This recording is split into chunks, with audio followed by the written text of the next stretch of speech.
ইঁদুর মারার বিষ খেয়ে মারা গেছেন বাংলাদেশের সাবেক প্রধানমন্ত্রী শেখ হাসিনা। এমনই সব চাঞ্চল্যকর তথ্য দিয়েছে বিদেশি সংবাদ মাধ্যম দ্য টেলিগ্রাফ। ইঁদুর মারার গ্যাস ট্যাবলেট বা অ্যালুমিনিয়াম ফসফাইডের অতিরিক্ত ব্যবহারের কারণে মারা গেছে শেখ হাসিনা। কাঁঠাল রানীর কব্বর দেশের মাটিতে হবে না। হাসিনা নাই, আলহামদুলিল্লাহ, রাক্ষসী গেছে। এটাই তো আমাদের জীবনের একটা বড় অর্জন, সবচেয়ে বড় অর্জন। আর কি লাগে অর্জন? শেখ হাসিনা বাইসা নাই, আবারও প্রমাণ হলো। 100% নিশ্চিত হলাম যে শেখ হাসিনা এই দুনিয়াতে আর নাই। আলহামদুলিল্লাহ পড়েন। শেখ হাসিনার অডিও ক্লিপ বাজানো হয়েছে, যেখানে কথা ছিল শেখ হাসিনা লাইভে এসে বক্তব্য দিবে। শুরুতেই বাংলাদেশে যারা আওয়ামী লীগ করেন তারা বিরাট একটা আশাহত হয়েছেন, আশাভঙ্গ হয়েছেন। তারা এখন নিজেরা নিজেদের মাথার চুল ছিঁড়ছে, গালিগালাজ করছে নেত্রীকে, আওয়ামী লীগের নেতাদের পর্যন্ত গালিগালাজ করছে। 24 ঘন্টার মধ্যেই ভাই সেই অপমান, আল্লামা সাইদি হুজুরকে যে অপমানটা করছিল সেম অপমান ওনাদের কপালে নাই মারছে। আজকেই সেই অপমানটা হইলো সবাই সামনে। কত বড় অপমান হইলেন, 24 ঘন্টাও তো পার হয় নাই, এর মধ্যেই তো প্রতিদান পাওয়া গেলেন। কারণ আপনারা বহুত বড় অন্যায় করে ফেলছেন। ঐতিহাসিক 5 আগস্ট পুরো জাতির সামনে বিএনপি কট। তারেক রহমানের মান সম্মান কিচ্ছু নাই, বিএনপির মান সম্মান শেষ। যে কাণ্ড ঘটেছে, ঠিক তখনই ঢাকা থেকে এলো ভারতের জন্য এক বড় দুঃসংবাদ। ভারত থেকে বন্ধুত্বের হাত বাড়িয়ে পাঠানো প্রায় 11,500 টন চাল শটান ফেরত পাঠিয়ে দিয়েছে বাংলাদেশ।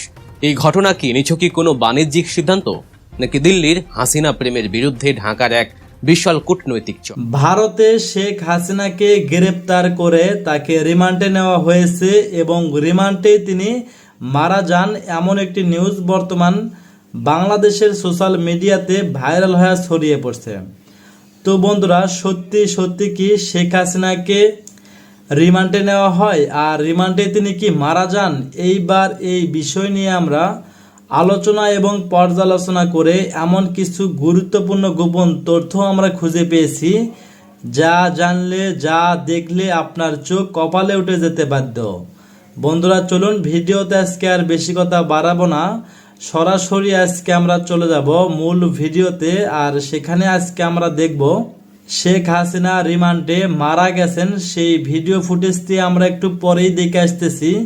তার আগে আমরা ছোট্ট একটি ভিডিও ক্লিপ দেখে আসব, তারপরেই চলে যাব মূল ভিডিওতে।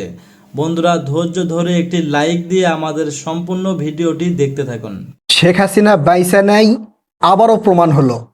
100% নিশ্চিত হলাম যে শেখ হাসিনা এই দুনিয়াতে আর নাই। আলহামদুলিল্লাহ পড়েন। আজকে ফরেন রিপোর্টার্স অনুষ্ঠানে শেখ হাসিনার অডিও ক্লিপ বাজানো হয়েছে, যেখানে কথা ছিল শেখ হাসিনা লাইভে এসে বক্তব্য দিবে। ভারতের প্রায় সবগুলো গণমাধ্যমে এই নিউজ প্রচার হয়েছিল যে ফরেন রিপোর্টার্স আয়োজিত অনুষ্ঠানে সজীব ওয়াজেদ জয় ভার্চুয়াল লাইভে এসে সেখানে যুক্ত হবেন, সাকিব আল হাসান মানে ক্রিকেটার তিনি যুক্ত হবেন, এবং শেখ হাসিনাও সেখানে ভার্চুয়াল লাইভে সরাসরি বক্তব্য দিবেন। ভারতের বেশিরভাগ মিডিয়া এটা প্রচার হয়েছিল। কিন্তু আজকে আমি পুরো লাইভটা দেখলাম, পুরো লাইভ একবারে শুরু থেকে শেষ পর্যন্ত। সেখানে প্রায় 9,000 দর্শক ছিল ইউটিউবে। সেখানে দেখলাম কি, শেখ হাসিনা এসে কবিতা পড়তেছে। ফরেন রিপোর্টার্স অনুষ্ঠান যে পরিচালনা করতেছে তিনি বলতেছেন বাংলাদেশের অনারেবল প্রাইম মিনিস্টার এখন বক্তব্য রাখবেন। তখন শেখ হাসিনা বক্তব্য শুরু করলেন, মানে একটানা বক্তব্য দিয়েই যাচ্ছেন।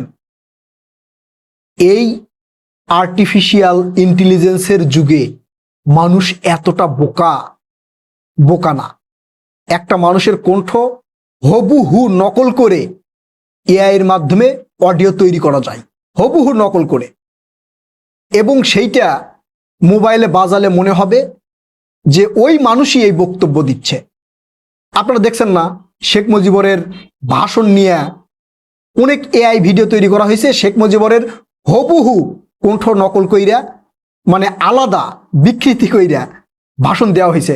দেখেন নাই? শেখ হাসিনার কণ্ঠ হুবহু নকল কইরা অনেক এআই ভিডিও হয়েছে, দেখেন নাই? দেখছেন। আজকেও আওয়ামী লীগ ঠিক সেই একই কাজ করলো।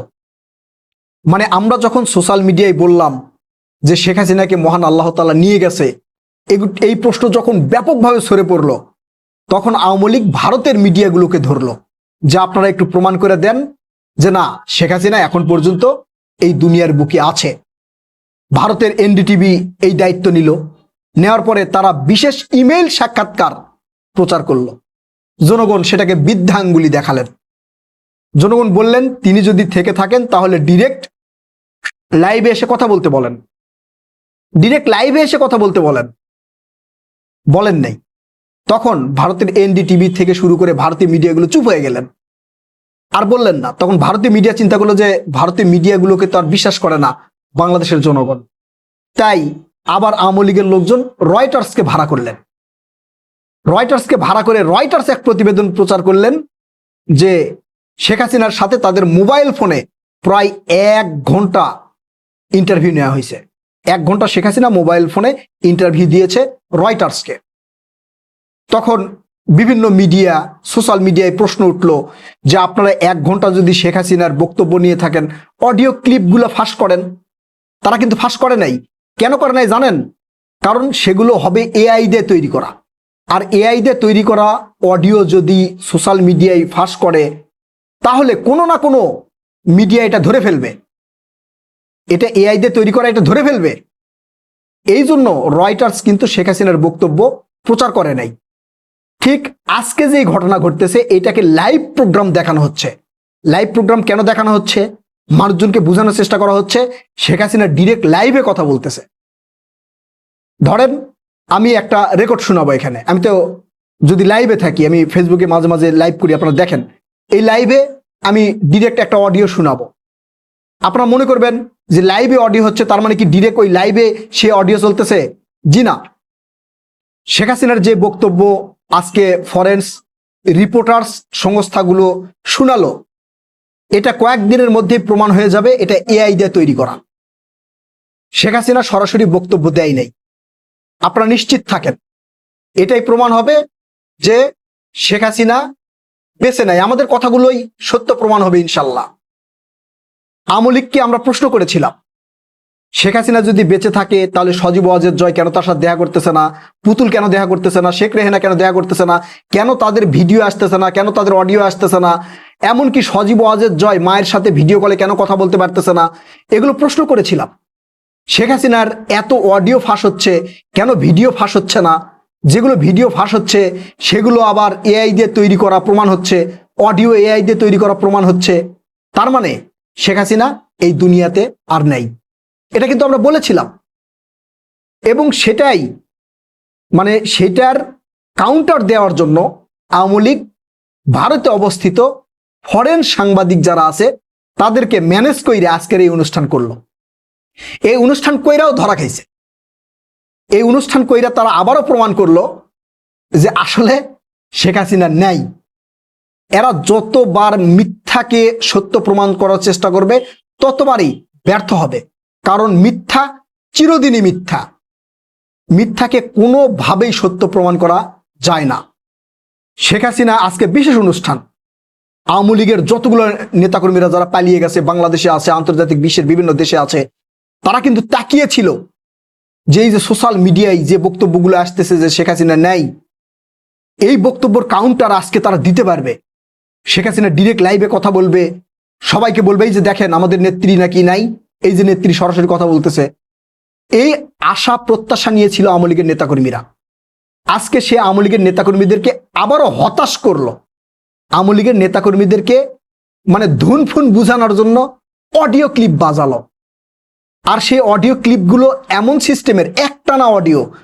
আওয়ামী লীগের ইউটিউব চ্যানেলে গিয়ে আপনারা শুনবেন শেখ হাসিনার বক্তব্যটা দেখবেন, একবারে টানা অডিও, মনে হচ্ছে আগে থেকে রেকর্ড করা।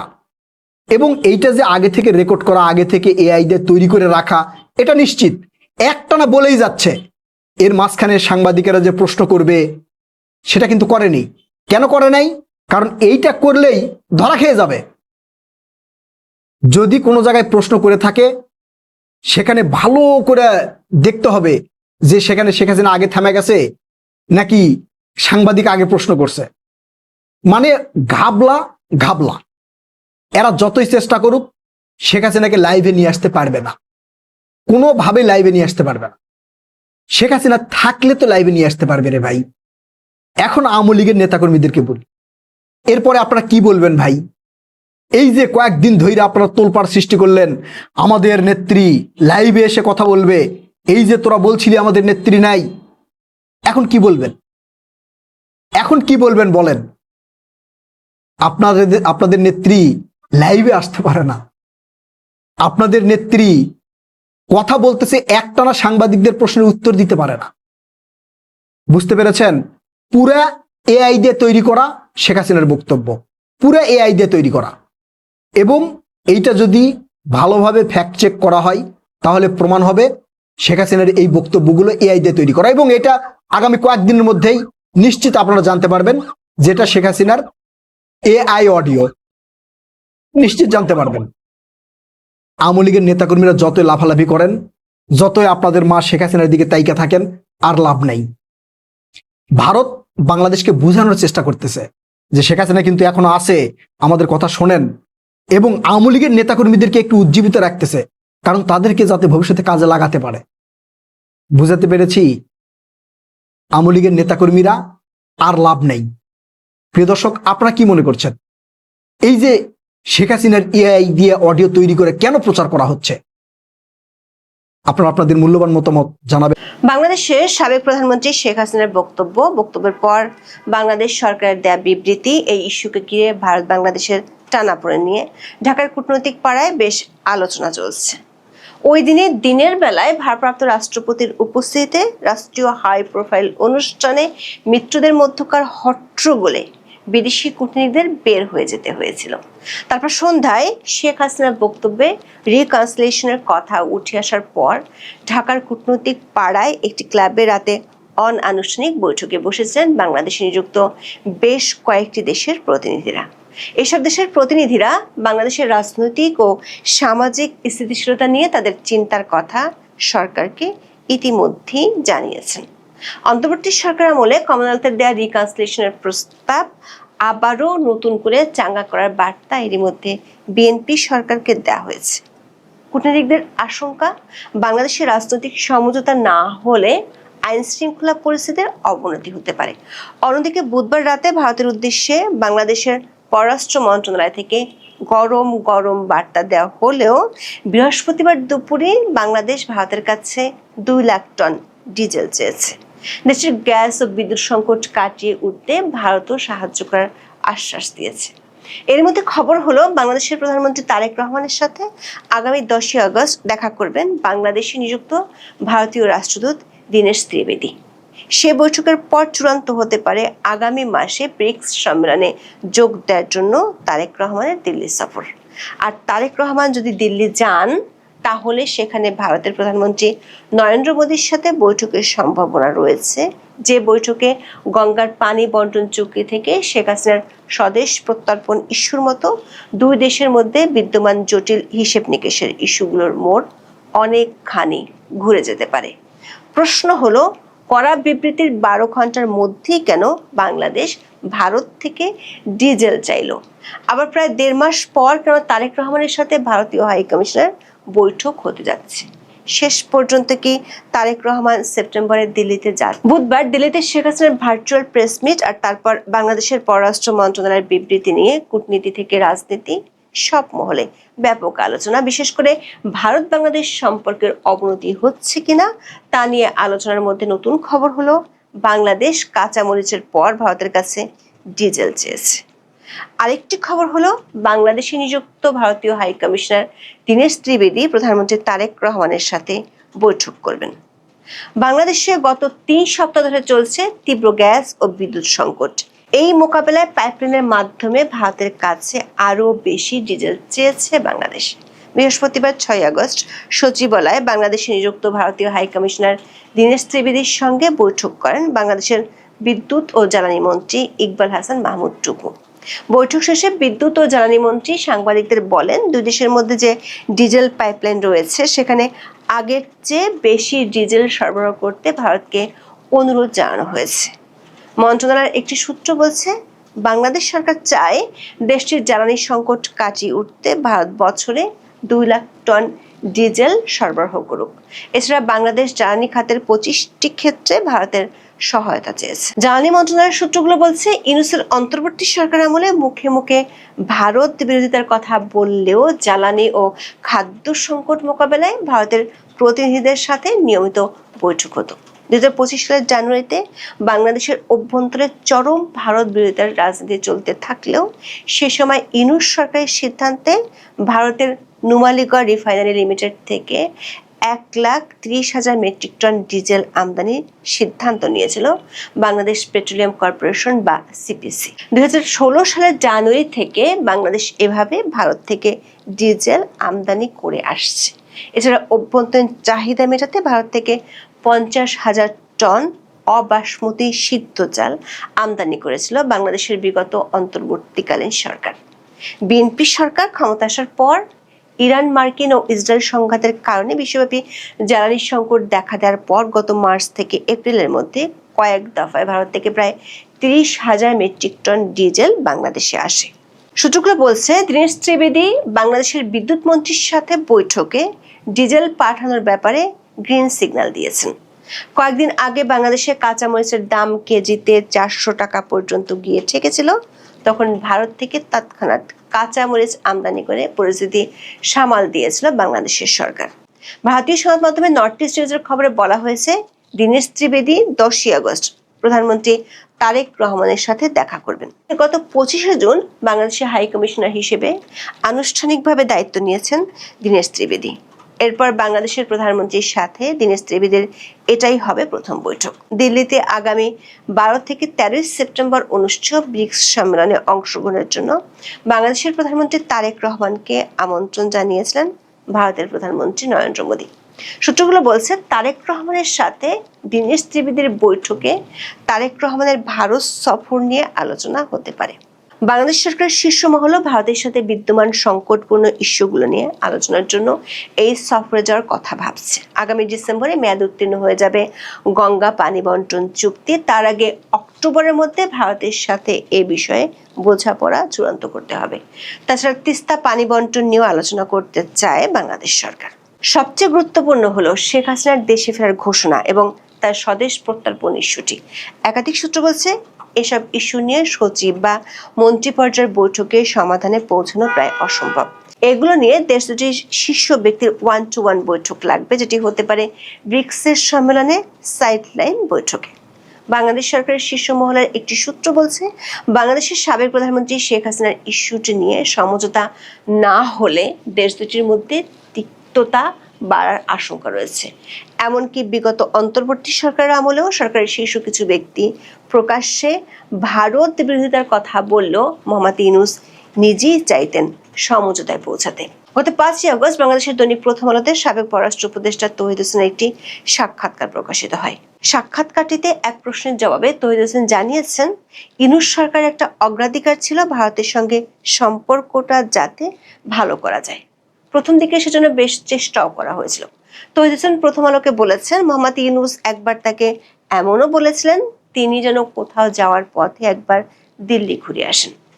রাজনীতির মাঠে কিংবা প্রকাশ্যে যতই বিরোধিতার কথা বলা হোক না কেন, বাণিজ্য, পানি, সীমান্ত, আঞ্চলিক নিরাপত্তা সহ অনেক ইস্যুতে দেশ দুটির মধ্যে কূটনৈতিক ভালো সম্পর্ক থাকুক, এটি দুই দেশের সরকারই চায়। সেক্ষেত্রে হাই প্রোফাইল ইস্যুগুলো নিয়ে দেশ দুটির সর্বোচ্চ পর্যায়ের বৈঠক না হলে যে সমাধানের রাস্তা বের হবে না, সেটি এরই মধ্যে গত 2 বছরে পরিষ্কার হয়ে উঠেছে। এদিকে জুলাই আন্দোলনের 2 বছর পূর্তি উপলক্ষে রাজধানী সহ বাংলাদেশের অনেক জায়গায় সরকারি ও বেসরকারিভাবে অনেকগুলো অনুষ্ঠান ছিল। এর মধ্যে একাধিক অনুষ্ঠানে হট্টগোল, বাগবিতণ্ডা, হাতাহাতি ও হামলার অভিযোগ সামনে এসেছে। একই দিনে ঢাকা, শরীয়তপুর, নারায়ণগঞ্জ ও কুড়িগ্রাম সহ আরো কয়েকটি জেলায় সংঘাত ও হামলার অভিযোগ ওঠে। এর মধ্যে সবচেয়ে বিব্রতকর পরিস্থিতি তৈরি হয় বুধবার 5 আগস্ট ঢাকায় মুক্তিযুদ্ধ বিষয়ক মন্ত্রণালয়ের সংবর্ধনা অনুষ্ঠানকে কেন্দ্র করে হট্টগোলের ঘটনাকে ঘিরে। চীন মৈত্রী সম্মেলন কেন্দ্রে আয়োজিত সংবর্ধনা অনুষ্ঠানে প্রদর্শিত একটি তথ্যচিত্র ঘিরে বিশৃঙ্খলা সৃষ্টি হয়। ডকুমেন্টারি দেখানোর পর অনুষ্ঠানে হইচই শুরু হয়। এ সময় মুক্তিযুদ্ধ বিষয়ক প্রতিমন্ত্রী ইশরাক হোসেন মঞ্চে দাঁড়িয়ে হট্টগোলকারীদের ধমক দিয়ে বলেন, আপনারা এখানে নিজেদের জাহির করতে এসেছেন। এরপর পুরো অনুষ্ঠানে উত্তেজনা ছড়িয়ে পড়ে। অনুষ্ঠানের এক গ্রুপের প্রতিবাদের মধ্যেই প্রধানমন্ত্রী বিশেষ সহকারী রাশেদ খানের বক্তব্য চলাকালে কয়েকজন ভুয়া ভুয়া স্লোগান দেন। পরিস্থিতি উত্তপ্ত হয়ে উঠলে বিভিন্ন দেশের কূটনৈতিক ও দূতাবাসের প্রতিনিধিরা দ্রুত হল ত্যাগ করেন।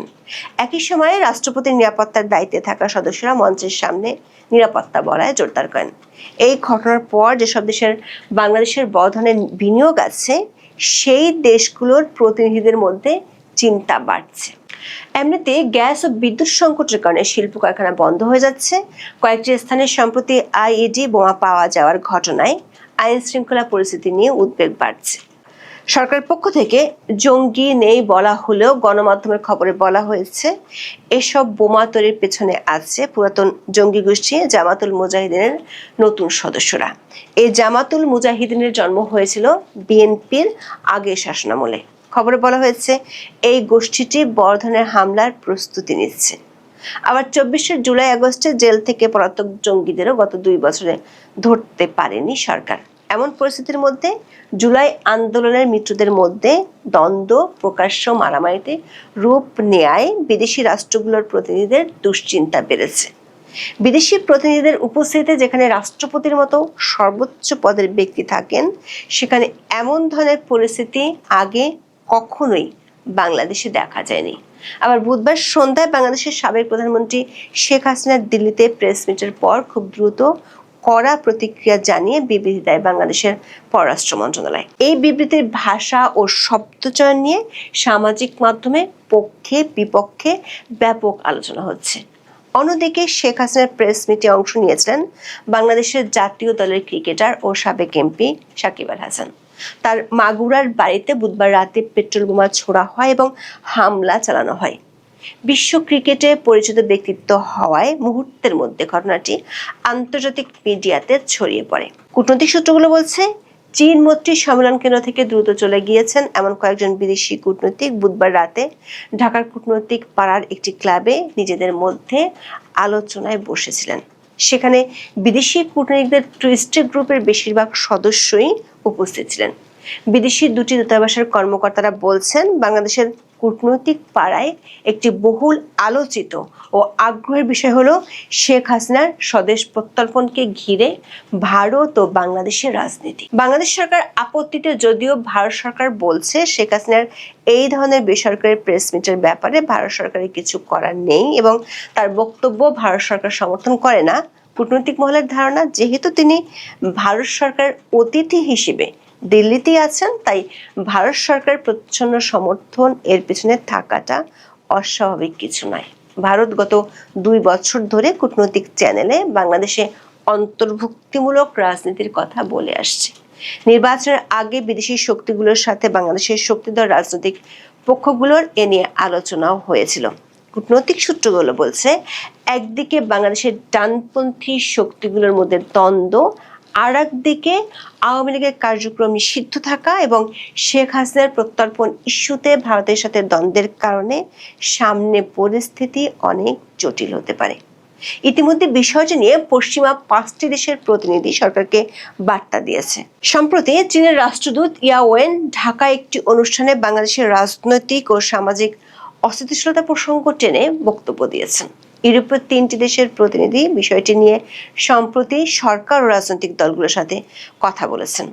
গত অন্তর্বর্তী সরকার আমলে বাংলাদেশের রাজনৈতিক স্থিতিশীলতার কথা চিন্তা করে কমনওয়েলথের সুপারিশে পশ্চিমা দেশগুলো ট্রুথ অ্যান্ড রিকনসিলিয়েশন কমিশন গঠনের প্রস্তাব দিয়েছিল।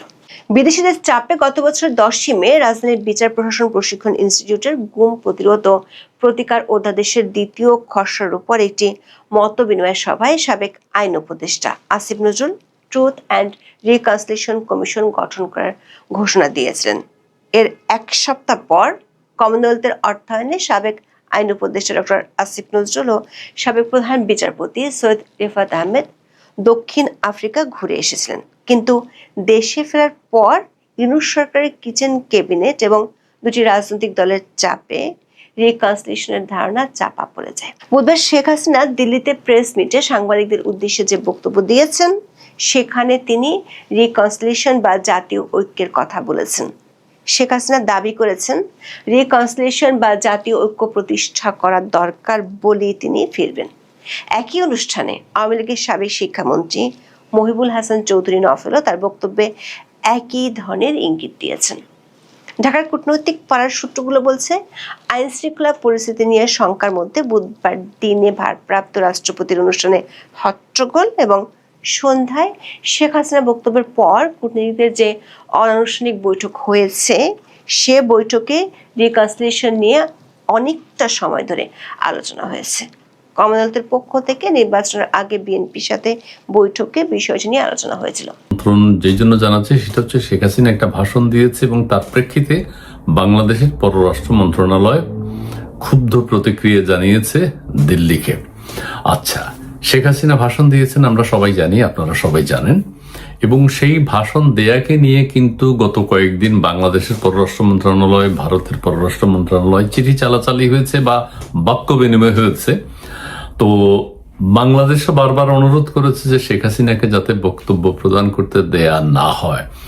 ভারতও বিভিন্ন সময় তাদের বক্তব্য ক্লিয়ার করেছে যে শেখ হাসিনা যেহেতু এখানে বন্দী নন, শেখ হাসিনা যেহেতু এখানে অতিথি, শেখ হাসিনাকে যেহেতু আপনারা পাঠিয়েছেন এবং শেখ হাসিনা যেহেতু একটা বেসরকারি প্রতিষ্ঠানের অর্গানাইজেশনের উদ্যোগে বক্তৃতা দিবেন, সেখানে ভারত সরকারের কিছু করার নেই, এর বক্তব্য প্রদানের কোনো বাধা নেই। কূটনৈতিক ভাষা, শিষ্টাচার বহির্ভূত না, শিষ্টাচার নিয়েই কথাটা বলেছেন।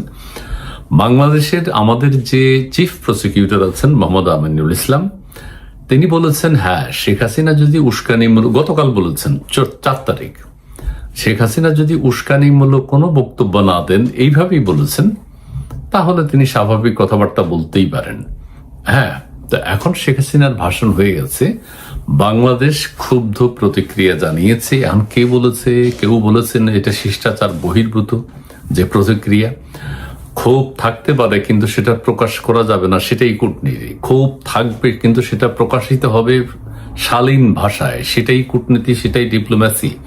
বাংলাদেশের এই চিঠিটি দিল্লিকে যেটি দেয়া হয়েছে, প্রতিক্রিয়া যেভাবে জানানো হয়েছে, সেটি শিষ্টাচার বহির্ভূত কিছুটা, অনেক শব্দের কারণে। আমি প্রথম আলো থেকে হেডলাইন সহ পড়ছি, দিল্লিতে অনুষ্ঠানে শেখ হাসিনাকে বক্তব্যের অনুমতি দেওয়ায় ক্ষুব্ধ বাংলাদেশ। ক্ষুব্ধ বাংলাদেশ এই একটা শব্দ, এটাকে অন্যভাবে ক্ষোভটা প্রকাশ করা যেত। ক্ষুব্ধ আমরা বলি, আমি কিন্তু তোর উপর, মানে এটা রাষ্ট্রীয় ভাষা হতে পারে না। তোকে দেখে নেব বা তুই আমাকে দেখে নিবি, এগুলো বলতে পারে, এগুলো কথার কথা, পথে ঘাটা রাস্তাঘাটের কথা, কিন্তু ডিপ্লোম্যাটিক ওয়েতে ক্ষুব্ধ শব্দটা খুব একটা যায় না। সেটা যদি চূড়ান্ত পর্যায়ে চলে যায় কোনো কিছু, তখন ক্ষুব্ধ প্রতিক্রিয়া ব্যক্ত করতে পারে। আচ্ছা, আমাদের পররাষ্ট্র মন্ত্রণালয় কি লিখেছে সেটা একটু পড়ে শোনাই আপনাদের। মানবতা বিরোধী অপরাধের দায়ে ফাঁসির দণ্ডপ্রাপ্ত ক্ষমতাচ্যুত প্রধানমন্ত্রী শেখ হাসিনাকে জুলাই গণ অভ্যুত্থানের বার্ষিকীর দিনে দিল্লিতে সংবাদ সম্মেলনে বক্তব্য দেওয়ার সুযোগ করে দেয়ায় ক্ষুব্ধ প্রতিক্রিয়া জানিয়েছে বাংলাদেশ সরকার। ঠিক আছে, আজ বুধবার রাতে পররাষ্ট্র মন্ত্রণালয়ের এক বিজ্ঞপ্তিতে এমন প্রতিক্রিয়া জানিয়ে বলা হয়, পলাতক দণ্ডপ্রাপ্ত গণহত্যাকারী, এই গণহত্যা কিন্তু ওই যে কূটনৈতিক ভাষা নয়, এটি আন্তর্জাতিক কি আইন আছে সে হিসেবে এগুলো বলা যায় না। দণ্ডপ্রাপ্ত গণহত্যাকারী শেখ হাসিনাকে নয়াদিল্লিতে সরাসরি গণমাধ্যমের সঙ্গে কথা বলার অনুমতি দেয়ায় বাংলাদেশ ক্ষুব্ধ হয়েছে। ক্ষুব্ধ কথাটার ব্যাপারে আগেও একবার বলেছি। সেখানে তিনি এবং তার সহযোগীরা বাংলাদেশ রাষ্ট্র এবং এর জনগণের বিরুদ্ধে বিষাক্ত ঘৃণা ছড়িয়েছেন। বিষাক্ত ঘৃণায়, এটাও কিন্তু কোট করার মতো, এটাও বলা ঠিক হয়নি। সেক্ষেত্রে তার বক্তব্য সবাই শুনেছেন, দেশবাসী শুনেছে, সাংবাদিকরা শুনেছে, কিন্তু সেখানে বাংলাদেশের বিরুদ্ধে বিষাক্ত প্রতিক্রিয়া বা বিষাক্ত ঘৃণা ছড়ানোর মতো কোনো কাজ হয়েছে বলে অনেকে মনে করছেন না। যাই হোক, বিষাক্ত ঘৃণা ছড়িয়েছে এবং এই ঘটনায় বাংলাদেশ ক্ষুব্ধ। এবং বিষাক্ত ঘৃণা কি ছড়িয়েছে, যেই ঘৃণার কারণে বাংলাদেশ ক্ষুব্ধ হতে পারে?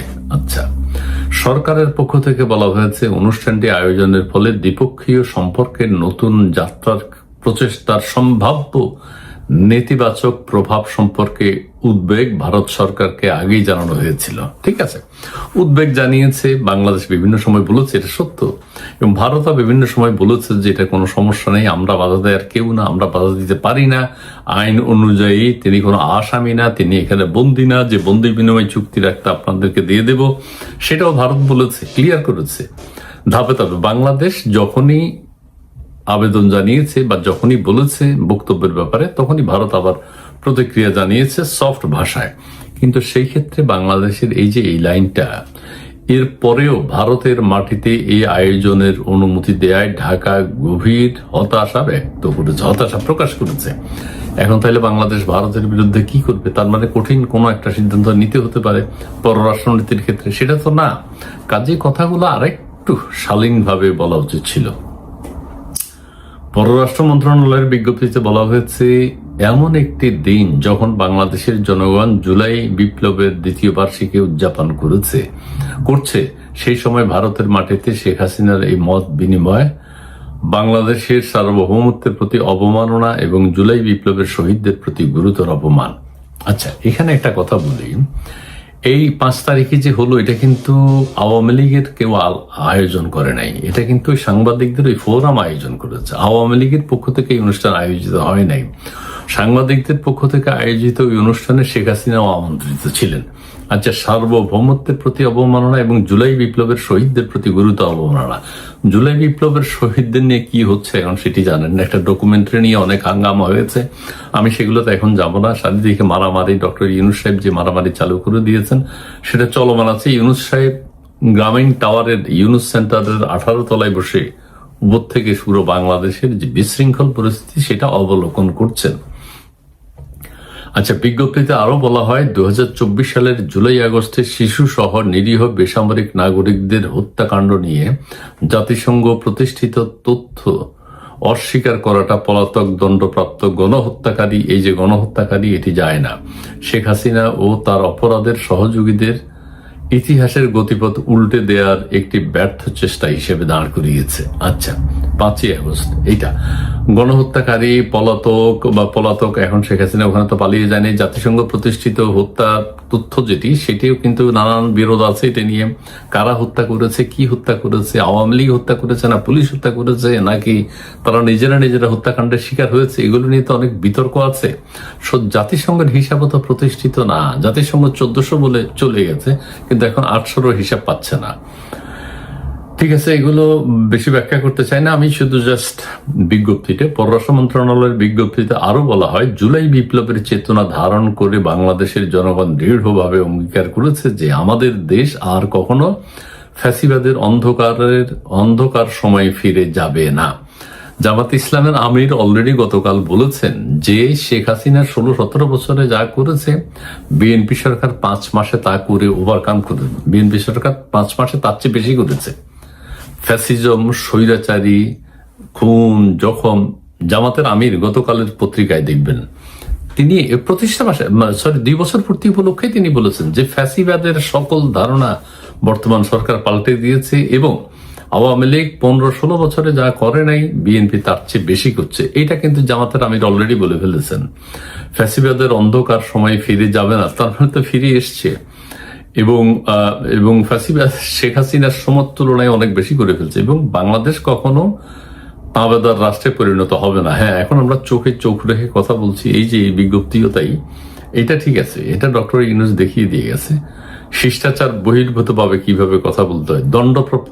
দণ্ডপ্রাপ্ত গণহত্যাকারী শেখ হাসিনা ও মাফিয়া চক্র কূটনৈতিক ভাষা না। তার মাফিয়া চক্রের আর কখনো বাংলাদেশের রাজনৈতিক অঙ্গনে স্থান হবে না। এটাও কিভাবে বলে যে বিচার আচার সমস্ত কিছু প্রয়োজন আছে, কূটনৈতিক ভাষার মধ্যে পড়ে না। এতে বলা হয় বাংলাদেশ ভারতের সঙ্গে সার্বভৌম সমতা, পারস্পরিক শ্রদ্ধা, একে অপরের অভ্যন্তরীণ বিষয়ে হস্তক্ষেপ না করা এবং জাতীয় মর্যাদার ভিত্তিতে একটি গঠনমূলক উভয় পক্ষের জন্য লাভজনক ও ভবিষ্যৎমুখী সম্পর্ক বজায় রাখতে চায়। অবশ্যই রাখতে চায়, দুই দেশে রাখতে চায়, যেহেতু প্রতিবেশী দেশের মধ্যে ভালো সম্পর্ক থাকতে হবে। কিন্তু পরিতাপের বিষয় হলো 2013 সালে বাংলাদেশ ও ভারতের মধ্যে স্বাক্ষরিত প্রত্যর্পণ চুক্তির আওতায় দণ্ডপ্রাপ্ত অপরাধী শেখ হাসিনাকে বাংলাদেশে ফেরত পাঠানোর বিষয়ে ভারত সরকারের কাছে বাংলাদেশ বারবার অনুরোধ করলেও এখনো কোনো সাড়া পাওয়া যায়নি। এখন ওই আমি আগে একটা বলেছিলাম, শেখ হাসিনা যদি সেখানে গ্রেপ্তার হতেন তাহলে গ্রেপ্তার স্বাক্ষরিত প্রত্যর্পণ চুক্তি, তাহলে প্রত্যর্পণ চুক্তি ওইভাবে হতো যা আসামি এখনো দেখেন এই যে হাদি হত্যাকাণ্ডের যে কথিত আসামি বলা হচ্ছে তাকেও তো আনতে পারে নাই, আনার কোনো উদ্যোগও নাই, আইনি নানান রকম জটিলতা আছে। সেই তো গ্রেফতার, কিন্তু গ্রেফতার বিধায়ও তাকে দেয়া যাচ্ছে না, জটিলতা আছে, হয় না। ঠিক আছে, এর বিপরীতে যে কোনো অজুহাতে তাকে গণমাধ্যমের সঙ্গে প্রকাশ্যে কথা বলার সুযোগ দেওয়া বাংলাদেশের জনগণের অনুভূতিতে গভীর আঘাত এবং বাংলাদেশ ও ভারতের মধ্যে সম্প্রীতিপূর্ণ দ্বিপক্ষীয় সম্পর্ক উন্নয়নের জন্য ক্ষতিকর। এটা কিন্তু ভারতের জন্য হুমকি বাংলাদেশের পক্ষ থেকে। ঠিক আছে, তো এই ধরনের আরো কিছু কথা আছে। শেখ হাসিনা ভাষণ দিয়েছেন, সেটা বলছে, সেই কথাটা বলছে। দীনেশ ত্রিবেদীর সাথে আলোচনা করে আমাদের পররাষ্ট্র উপদেষ্টা কথা বলেছেন যে তিনি যেন বক্তব্য না দিতে পারেন। এরপরে ভারতও একটা বক্তব্য দিয়েছে যে আমাদের কোনো বাধা নাই, আমরা বাধা দেওয়ার কোনো সুযোগ নাই, এটা একটা বেসরকারি প্রতিষ্ঠান অর্গানাইজ করেছে, সো আমরা কিছু করার নাই।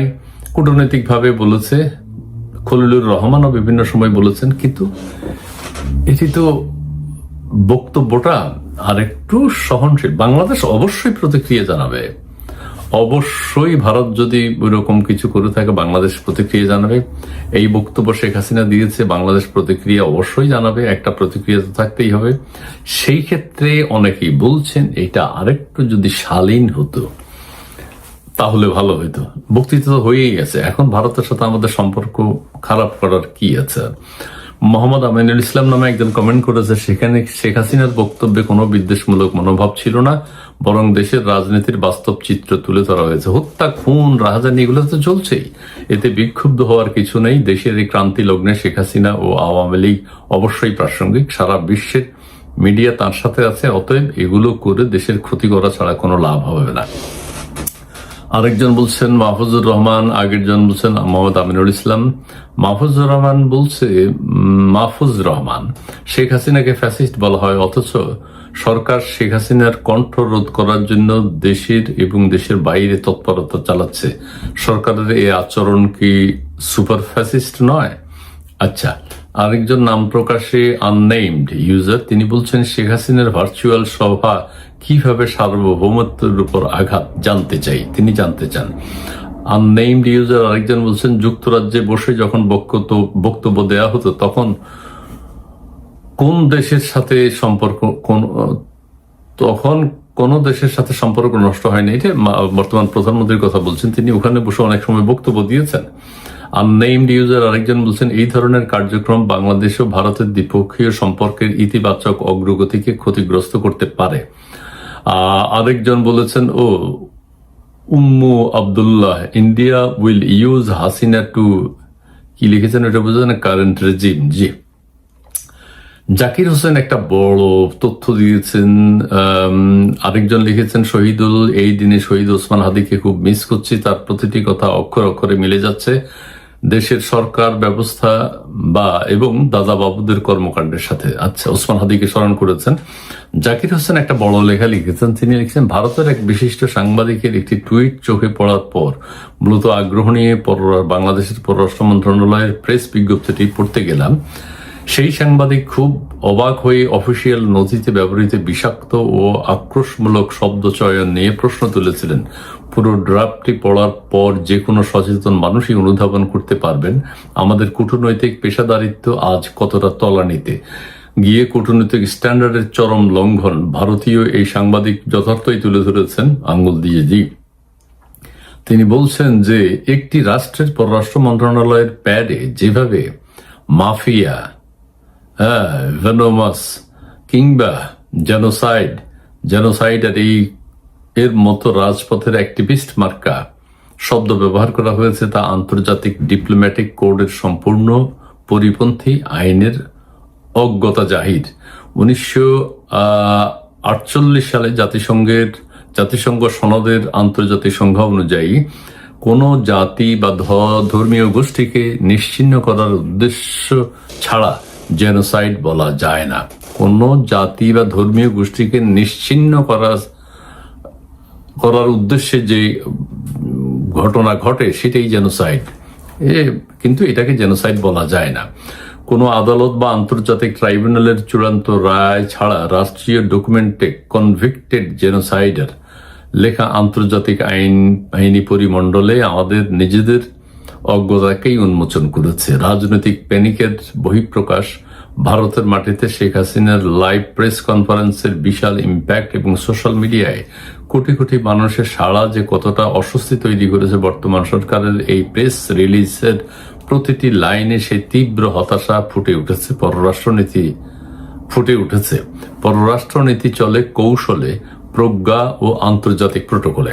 হ্যাঁ, আমি সেটাই বলছিলাম, পররাষ্ট্রনীতি, হ্যাঁ বাংলাদেশ ক্ষুব্ধ, অবশ্যই ক্ষুব্ধ, সরকার তো ক্ষুব্ধই, এনসিপি ক্ষুব্ধ, জামাত ক্ষুব্ধ।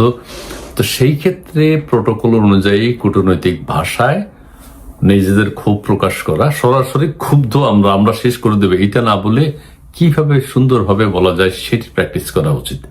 যে প্রজ্ঞা ও আন্তর্জাতিক প্রোটোকল সোশ্যাল মিডিয়া ট্রোলে ব্যবহৃত সস্তা ভাষা নয়। বাইরের দেশের একজন সাংবাদিক যখন আমাদের রাষ্ট্রীয় নথির এই অপেশাদারিত্ব ও ভারসাম্যহীনতা খতিয়ে দেখেন, তখন বিশ্বমঞ্চে দেশের মর্যাদা কোথায় গিয়ে দাঁড়ায় তার সত্যি চিন্তার বিষয়। আচ্ছা, যাই হোক, অনেক কথা বলছেন, আমিও পুরো বিষয়টা ব্যাখ্যা করলাম, আমার এখানে কোনো মতামত নেই। কিন্তু শিষ্টাচারের মধ্য থেকে কূটনৈতিক ভাষায় ডিপ্লোম্যাটিক ওয়েতে কথা বলাটাই হলো প্রত্যেক রাষ্ট্রে, সারা পৃথিবীতে যত রাষ্ট্র আছে সেই জিনিসটা মেনটেন করা উচিত। এই আপনারা সবাই ভালো থাকবেন, সুস্থ থাকবেন। আগামীতে অন্য কোনো তথ্য পেলে আপনাদের সাথে শেয়ার করব। আমরা এত চেষ্টা করলাম যাতে শেখ হাসিনার বক্তৃতাটা কেউ না শুনে, কিন্তু অনলাইনে দেখা গেল এখন পর্যন্ত হিসাবে, আমি যখন ভিডিওটা রেকর্ড করছি, প্রায় 2 কোটি লোক ইংরেজিতে দেওয়া বক্তৃতা বা প্রেস কনফারেন্স দিল্লিতে যেটা বহুল আলোচিত সেটা শুনে ফেললো। বহু চেষ্টা করলাম, কারণ হচ্ছে প্রথমে আমরা আমাদের জায়েদ ভাই সবাইকে একটু ডেকে ধমক দিলেন যে কোনো মিডিয়ায় এই বিষয়ে কোনো সংবাদ প্রচার করা যাবে না, করলে তাদের উপরে প্যান্দানো হবে।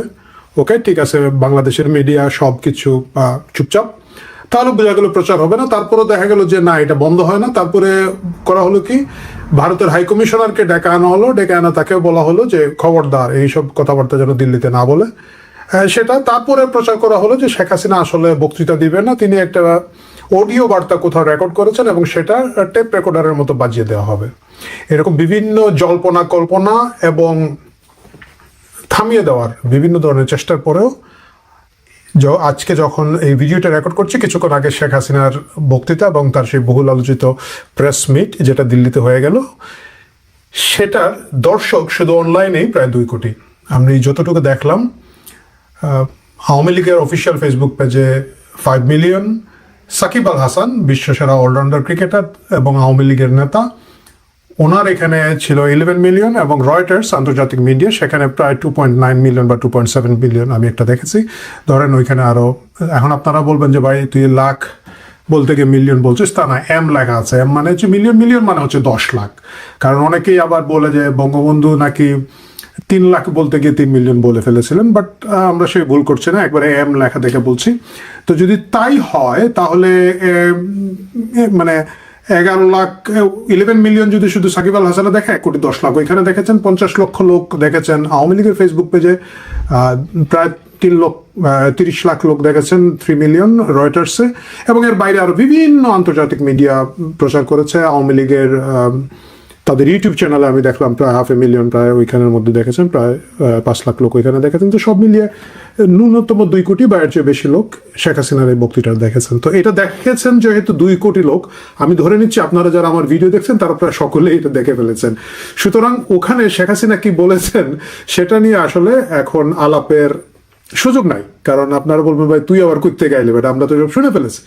সুতরাং আমরা আজকে আলোচনা করব তিনি কি বলেন নাই সেটা নিয়ে। ওভারঅল আমার যে মূল্যায়নটা হচ্ছে প্রেস কনফারেন্সটা এজ ইউজুয়াল আওয়ামী লীগের যেরকম ওগোছালো কিছু কাজ করব থাকে সেগুলো ছিল, কিন্তু ওভারঅল এটা খুব ভালো অ্যাটেনশন পেয়েছে। এই অ্যাটেনশনের জন্য যারা এটা অর্গানাইজ করেছেন, ভারতীয় যে প্রেস ক্লাবটা, আন্তর্জাতিক সংবাদ মাধ্যমের যারা এটাকে আয়োজন করেছেন তাদেরকে ধন্যবাদ দিতে হয়। একই সাথে ধন্যবাদ দিতে আওয়ামী লীগের যারা এটাতে এফোর্ট দিয়েছেন, এবং অবশ্যই বড় ধন্যবাদ প্রাপ্য হচ্ছে বিএনপি সরকার, কারণ বিএনপিও যেভাবে একটু হুলস্থুল করেছে, আমাদের মতো অনেক যারা একটু রাজনীতি পর্যবেক্ষণ করি আমাদেরও খুব একটা কৌতূহল এবং আগ্রহের জায়গা ছিল যে শেখ হাসিনা কি বলবেন বা বলবেন না। কি বলেন নাই মুখে, কিন্তু তার মানে অন্যান্যভাবে সিগন্যাল দিয়েছেন, সেটা আমি শুরু করি। সেটা হচ্ছে তার কনফিডেন্স, তার আত্মবিশ্বাসের জায়গাটা। আমি গোটা প্রেস এর এই ভিডিওটা আমি যখন দেখলাম, আমি দেখলাম যে তিনি হেসে জবাব দিচ্ছেন, খুবই কনফিডেন্টলি বক্তৃতা দিচ্ছেন, এবং তিনি একটা কথা খুব পরিষ্কার করে বলছেন যে দেশে যে কোনো মূল্যে ফিরবেন, এবং এটাই তার বলার কথা। বিশ্বাস করেন আজকের আগে পর্যন্ত আমার নিজেরও অনেক বেশি সন্দেহ ছিল যে আদৌ শেখ হাসিনা বাংলাদেশে ফেরার মতো বাস্তবতা নাই। বাস্তবতা না থাকার কারণ ফেরার সাথে সাথে জঙ্গি গোষ্ঠী তাকে হয়তো মেরে ফেলতে পারে, তার উপরে তো সারা জীবনে বিভিন্নভাবে হামলা হয়েছেই, এবার তো অনেক বেশি হওয়ার সুযোগ এবং সম্ভাবনা তৈরি আছে, এবং সেক্ষেত্রে তার ব্যক্তিগত নিরাপত্তার কারণেই তাকে হয়তো তার দল, তার পরিবার এবং অন্যান্যরা, তার শুভার্থী যারা আছেন, ফিরতে দিবে না। কিন্তু আজকে তার কণ্ঠস্বর শুনে, তার ওয়ার্ড না, ওয়ার্ড বাই ওয়ার্ড উনি আগেও বলেছেন, কণ্ঠস্বর শুনে, তার ভঙ্গি শুনে বোঝা গেল যে তিনি আসলেই ডিসেম্বর অথবা ডিসেম্বরের আগে যে কোনো সময় তিনি ফেরত আসতে পারেন।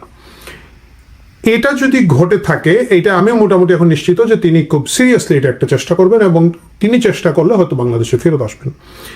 দ্বিতীয় যে জিনিসটা হচ্ছে যে তার কনফিডেন্স যেটা তিনি দেখিয়েছেন, যেভাবে তিনি, আপনারা দেখেছেন যে যখন সজীব ওয়াজেদ জয়কে একটা প্রশ্ন করা হচ্ছিল, ওনাকে প্রশ্ন করা হচ্ছিল, এবং সজীব ওয়াজেদ জয় বলছেন আমার মা বোধ হয় নাই, উনি হেসে বলছেন না না আমি আছি তো, এবং তারপরে উনি আরো একাধিক প্রশ্নের জবাব দিয়েছেন। দ্বিতীয় যে প্রপাগান্ডার বিরুদ্ধে সজীব ওয়াজেদ জয় এবং নওফেল বিশেষ করে অসাধারণ পারফরমেন্স দেখিয়েছেন। এই দুজনের বক্তৃতা থেকে একটা জিনিস মোটামুটি একটা লেআউট হয়ে গিয়েছে যে আওয়ামী লীগ কিভাবে আগামীতে এই জিনিসগুলোকে ডিল করবে।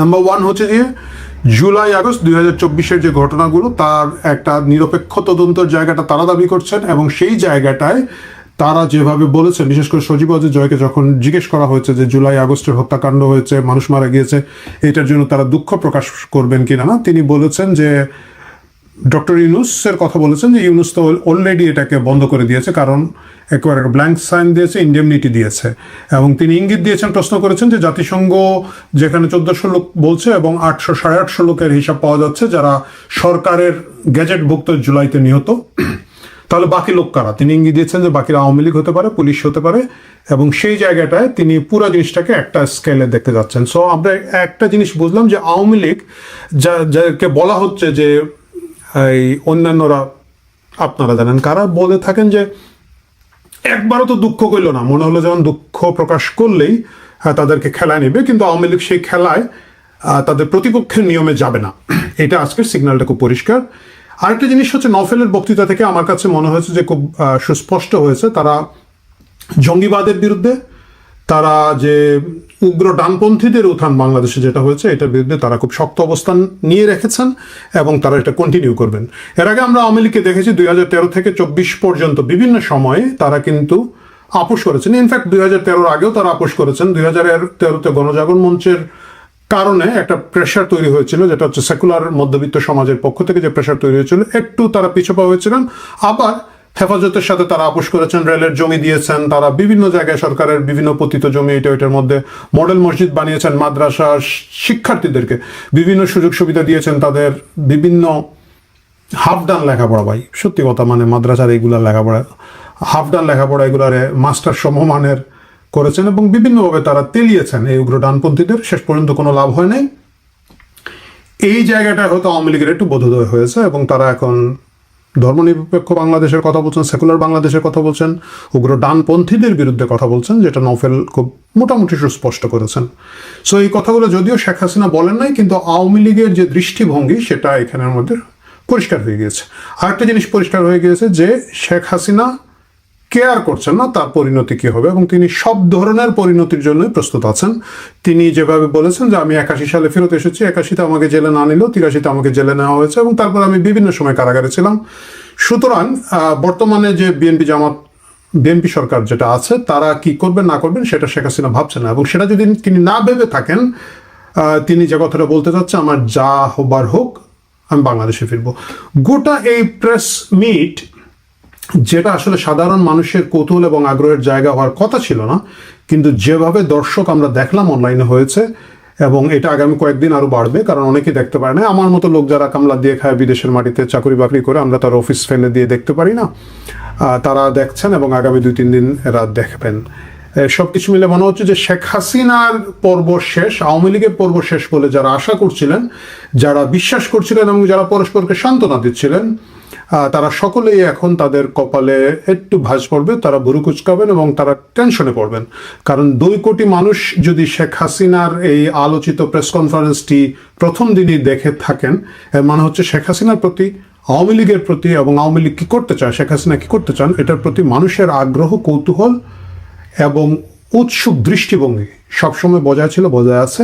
এবং এটা যতক্ষণ থাকবে ততক্ষণ একটা লিডারের রাজনীতি থাকবে, একটা দলের রাজনীতি থাকবে। সুতরাং আওয়ামী লীগের রাজনীতি, শেখ হাসিনার রাজনীতি আগামীতে তো দুর্বল হচ্ছেই না, আরো বেশি স্ট্রং হবে বলেই একটা সিগন্যাল এই প্রেস কনফারেন্স থেকে পাওয়া গেল।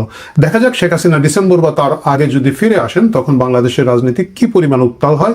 বাংলাদেশের এই মুহূর্তে যে রাজনীতি আছে, সেই রাজনীতি একেবারে উলটপালট হয়ে যাবে। এবং আমি দেখলাম যে অনেকেই, ইনক্লুডিং আমাদের নজরুল ইসলাম স্যার, আপনারা চিনবেন হয়তো, আসিফ নজরুল নামে, তিনি বলছেন আবার রাস্তায় নামবো। সো এরাও রাস্তায় নামবে এবং পরের বার কি হয় না হয় সেটা আসলেও যতক্ষণ ঘটবে না ততক্ষণ বলা বেশ মুশকিল। বাংলাদেশের রাজনীতির উত্থান পতন যাই হয়ে থাকুক, শেখ হাসিনা তার ভাষাভঙ্গি দিয়ে, মুখে না বললেও ভাষাভঙ্গি দিয়ে আজকে যেটা বললেন যে তিনি আনস্টপেবল, এবং আওয়ামী লীগ ফিরে আসার সর্বাত্মক চেষ্টা তারা করবেই।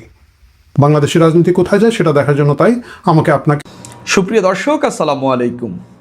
ছাত্র জনতার গণ অভ্যুত্থানের মুখে 2024 সালের 5 আগস্ট আওয়ামী লীগ সরকারের পতন হয়েছে। তৎকালীন প্রধানমন্ত্রী তথা আওয়ামী লীগের সভানেত্রী শেখ হাসিনা বাংলাদেশ ছেড়ে ভারতে আশ্রয় নিয়েছেন। এরপরে বিভিন্ন সময় পত্রিকায় তার বক্তব্য দিয়ে নিউজ হয়েছে। অনেকেই সেই বক্তব্য বিশ্বাস করেননি। কেউ বলেছেন ভারত তাকে কথা বলতে দিচ্ছে না, কেউ বলছেন এমন জায়গায় তিনি আছেন আসলে কথা বলার মতো অবস্থায় নেই। পত্রিকায় যে রিপোর্ট হচ্ছে সেগুলো তার নেতারা ওই পত্রিকাগুলোকে লিখে দিচ্ছে বা বলে দিচ্ছে, সেই বরাতে রিপোর্ট হচ্ছে।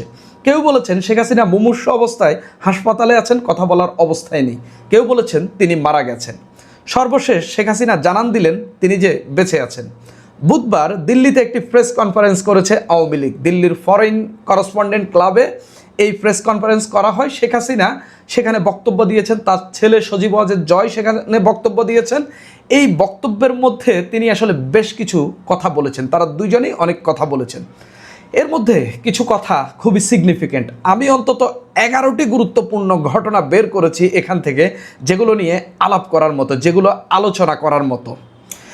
এখানে সজীব ওয়াজেদ জয়কে কেমন স্পেস দেওয়া হচ্ছে, বা আওয়ামী লীগের রাজনীতিতে কি আবারও সজীব ওয়াজেদ জয়কে গুরুত্বপূর্ণ ব্যক্তি হিসাবে ভাবা হচ্ছে কিনা, সেই আলাপ এই ঘটনার মধ্য দিয়ে আলোচনা উঠেছে। এখানে কারা উপস্থিত ছিলেন সাংবাদিক হিসাবে সেই আলাপ উঠেছে। কোনো প্রমিনেন্ট কেউ উপস্থিত ছিলেন কিনা, নাকি হচ্ছে দৌড়ে টোরে টাকা দিয়ে মানুষ এনে এখানে বসিয়েছে, সেই আলাপও উঠেছে। কারা এসেছে সেটা নিয়েও কথা বলবো।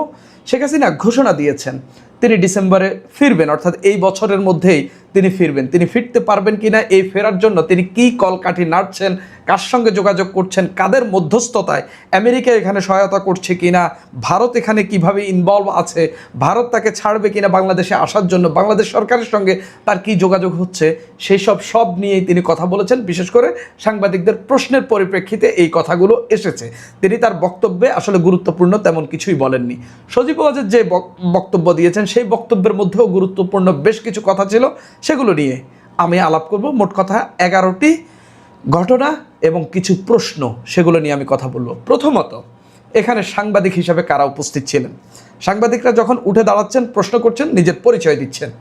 আমি শুনেছি ভারতের নামি দামি পত্রিকা এবং টেলিভিশন চ্যানেলের সাংবাদিকরা এসেছেন। বাংলাদেশি একজন সাংবাদিকও ছিলেন, তিনিও প্রশ্ন করেছেন। তিনি আদৌ বাংলাদেশে থাকেন কিনা এটা প্রশ্ন আছে, আমি তাকে খুব ভালো করে চিনি না।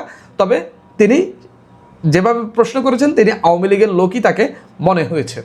স্প্যানিশ টিভি নামের একটি টেলিভিশনের স্প্যানিশ একজন সাংবাদিক ছিলেন, তারপরে ডয়েচে ভেলের সাংবাদিক সেখানে ছিলেন, অনেক প্রমিনেন্ট এএনআইয়ের সাংবাদিক ছিলেন, যেটা আসলে এই বিজেপির বা ভারত সরকারের মুখপাত্র হিসাবে ধরা হয়।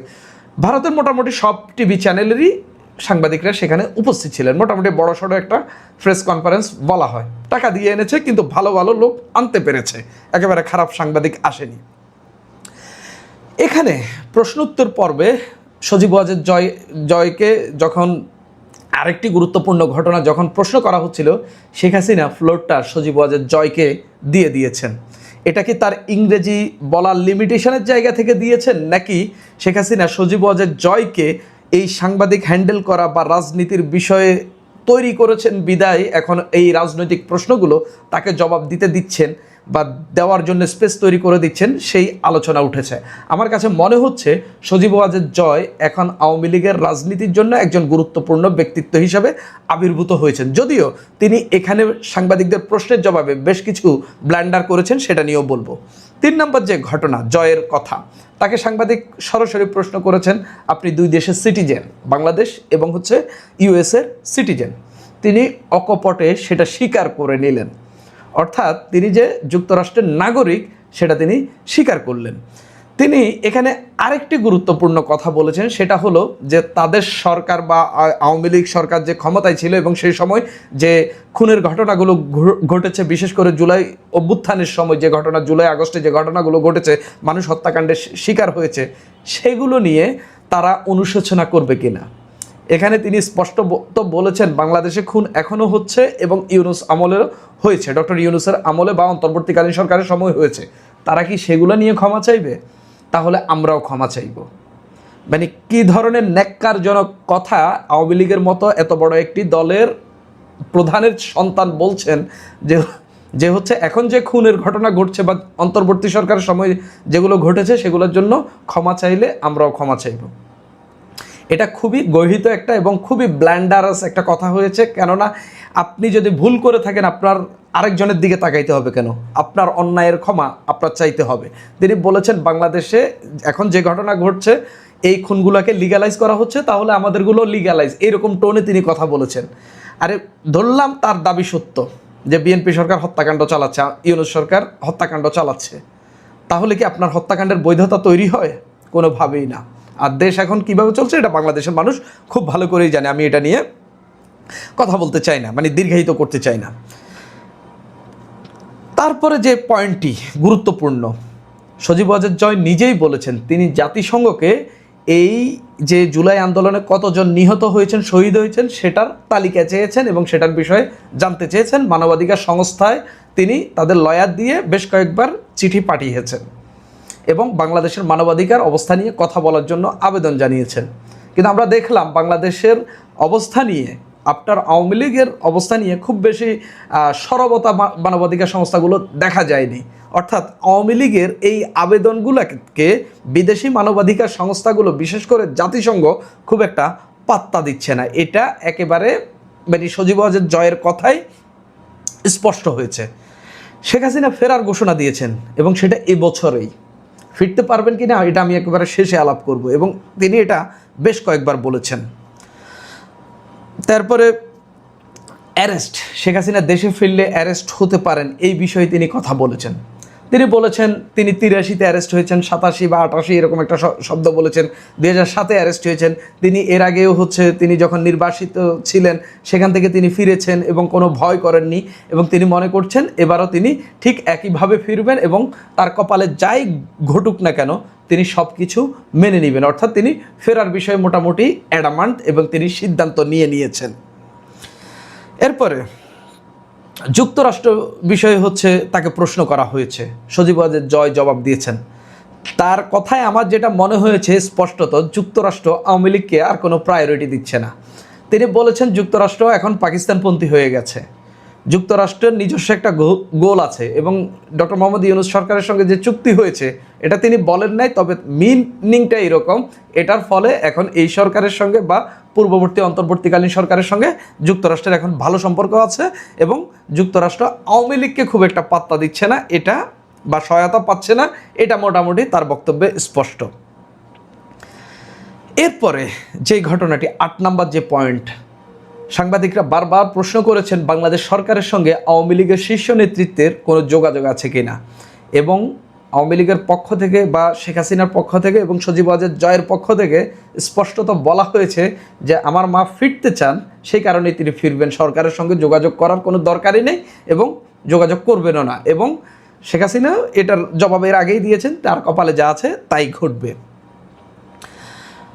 ভারতের বিষয়ে ভারত জানে কিনা, এই প্রশ্নের জবাবে সজীব ওয়াজেদ জয় বলেছেন ভারত সবই জানে এবং শেখ হাসিনা ফিরবেন এটা ভারত খুব ভালোভাবেই জানে এবং পত্রিকায় রিপোর্ট হয়েছে এবং তিনি বেশ কয়েকবার স্টেটমেন্ট দিয়েছেন, এটা ভারতের চোখে পড়েছে এবং ভারত আশা করি এটাতে খুব একটা বাধা হয়ে দাঁড়াবে না বা ভারত এটাকে স্বাগত জানাবে, এরকম টোনেই তিনি কথা বলেছেন। শেখ হাসিনা বলেছেন বাংলাদেশের সঙ্গে ভারতের সরকারের একটা সরকার টু সরকার সম্পর্ক আছে, কিন্তু তিনি দাবি করছেন ভারতের সঙ্গে তার সম্পর্কটা, তিনি বলতে তার নিজস্ব সম্পর্ক আওয়ামী লীগের সম্পর্কটা বন্ধুত্বপূর্ণ। অর্থাৎ ভারত তাকে যে কোনো সময় যে কোনো অবস্থাতেই বাংলাদেশে যেই সরকারি ক্ষমতায় থাকুক সেই সরকারের সঙ্গে সরকার টু সরকার যেই সম্পর্কই থাকুক শেখ হাসিনার সঙ্গে সম্পর্কটা আলাদা। অর্থাৎ বাংলাদেশের মানুষ যে দাবি করে শেখ হাসিনা হচ্ছে ভারতের ব্যাকআপে হচ্ছে এই দেশে সরকার পরিচালনা করে বা ভারতকে হচ্ছে ভারতের সঙ্গে তার অনেক মাখামাখি, সেই দাবি যে বাংলাদেশের মানুষ করে সেটা তিনি আবারও প্রমাণ দিয়েছেন এবং তিনি নিজ মুখেই সেটা স্বীকার করে নিলেন যে বাংলাদেশে ভারতের সবচেয়ে বড় বন্ধু হলেন তিনি নিজে এবং সেই সম্পর্ক এখনও আছে এবং ভারত সেটার প্রমাণ দিয়ে যাচ্ছে, তাকে খুব ভালো আতিথেয়তা দিয়েছে এবং তিনি যা করতে চাইবেন সেটা করতে দিবেন, এরকমটাও টোন। আরেকটি গুরুত্বপূর্ণ বিষয়, কোনো দেশের সঙ্গে যোগাযোগ আছে কিনা, কোনো দেশ মধ্যস্থতা করছে কিনা শেখ হাসিনার ফেরার বিষয়ে। তবে আওয়ামী লীগের দুই নেতাই সজীব ওয়াজেদ জয় এমনকি হচ্ছে শেখ হাসিনা দুজনই জবাব দিয়েছেন যে তাদের কারোর সঙ্গে আসলে যোগাযোগ হচ্ছে না।